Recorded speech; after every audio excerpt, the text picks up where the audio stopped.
இன்றைய இதமான காலை தென்றலில் அனைத்து அன்பு உள்ளங்களுக்கும் என் இனிய காலை வணக்கம். இன்று ஒரு குறள், அதிகாரம் 32, குறள் எண் 311, இன்னா செய்யாமை. இந்த அதிகாரத்தில் இதுதான் முதல் குறள். சிறப்பு ஈனும் செல்வம் பெறினும் பிறர்க்கு இன்னா செய்யாமை மாசற்றார் கோல். தெய்வப்புலவர் திருவள்ளுவர் பிறர்க்கு துன்பம் செய்து தவமாகிய சிறப்பு தரும் செல்வங்களை பெறலாம் என்றாலும் அதனை செய்யாதிருப்பதே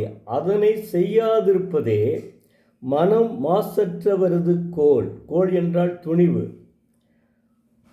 என்ன அதாவது அவர் எவ்வளோ அற்புதமாக சொல்லியிருக்கார் பாருங்க. அதான் அவர் சொல்கிறது எல்லாமே, எல்லா குறள்களுமே அற்புதமான குறள்கள் தான். இது என்னென்னா, இன்னா அடுத்தவனுக்கு துன்பம் செய்யாமை நாம் பொருளை ஈட்ட வேண்டும். அதாவது பொருளை சேர்த்து விட்டால் சமுதாயம் நம்மை மதிக்கும் புகழும். ஆனால் பெற்ற வழியை அதை நினைத்து பார்க்காது இந்த சமுதாயம். எப்படி பெற்றான் இந்த செல்வத்தை என்று நினைத்து பார்க்காது.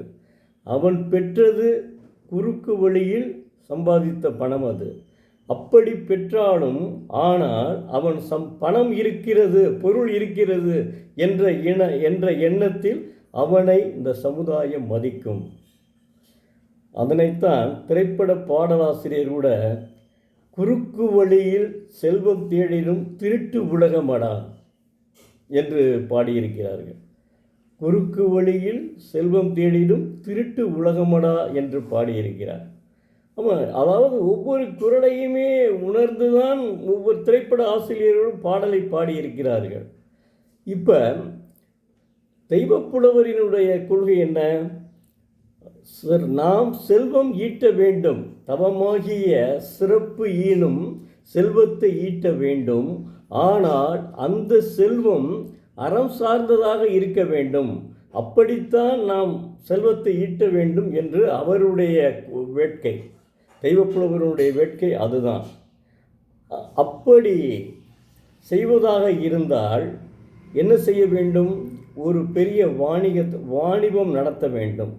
அந்த வாணிபத்திலும் நியாயமான அடக்க விலையோடு விற்க வேண்டும். அதாவது நிறையா வாங்கினா சிறிது லாபம் பெறலாம். அப்படி நடந்தால் நாம் என்ன செய்யலாம்? நாம் குற்றம் செய்யாது, இன்னா செய்யாது அந்த பொருளை ஈட்ட முடியும். தெய்வப்புலவர் என்ன சொல்கிறாரோ அதை நாம் பெறலாம். அப்படி ஈட்டுவதுதான் அறம் சார்ந்த ஒரு வாணிபமாகும். அப்படி வாணிபத்தில் ஈட்டும் பொருளே துன்பம் தராது என்கிறார். அப்படி செய்ய வேண்டுமானால் இப்படித்தான் வாழ்க்கை நடத்த முடியும். அப்படி வாழ்ந்து காட்டினால்தான் அவன்தான் மிகப்பெரிய செல்வத்தை பெறக்கூடிய துணிவு பெற்றவனாகவும், இன்னா செய்யாத துணிவு பெற்றவனாகவும் என்கிறார். முறையறிந்து அளவு தெரிந்து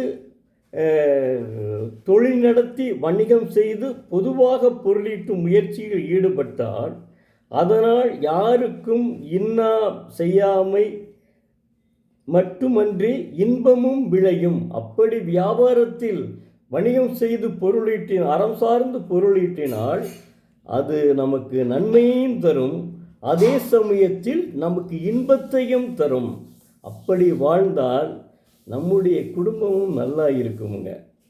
அதுக்கு தான் சொல்லுவாங்க, சில பேர் நோய்வாய்ப்பட்டு கஷ்டப்பட்டால் உடனே சொல்லுவாங்க, இவனுடைய தாய் தகப்பை என்ன செய்தானோ அல்லது அப்படின்னு சொல்லுவாங்க. ஆனால் இப்போ என்ன செய்யணும்னா அது முதல் தலைமுறையை சொல்லுவாங்க.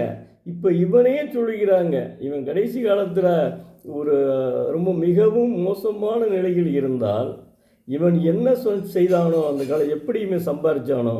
ஏன்னா வட்டினா கந்து வட்டி, கொடுத்து அந்த ஏழை தொழிலாளிகளை துன்புறுத்துவது. அப்படி பெரிய செல்வந்தராகலாம். ஆனால் அவனை சமுதாயம் மதிக்கும். ஆனால் எப்படி அந்த பணம் வந்தது என்பது சமுதாயத்திற்கு தெரியாது. தெரிந்து கூட மதிக்கலாம். காரணம், அவன்கிட்ட பொருள் இருக்குது, நம்ம போய் இப்போ வாங்கலாம் பொருளை அப்படி என்ன. அதை அப்படித்தான் செய்யக்கூடாது. அதைத்தான் தெய்வப்புலவர் உணர்த்துகிறார். நன்றி. மீண்டும் நாளை ஒரு குறளை பார்ப்போம்.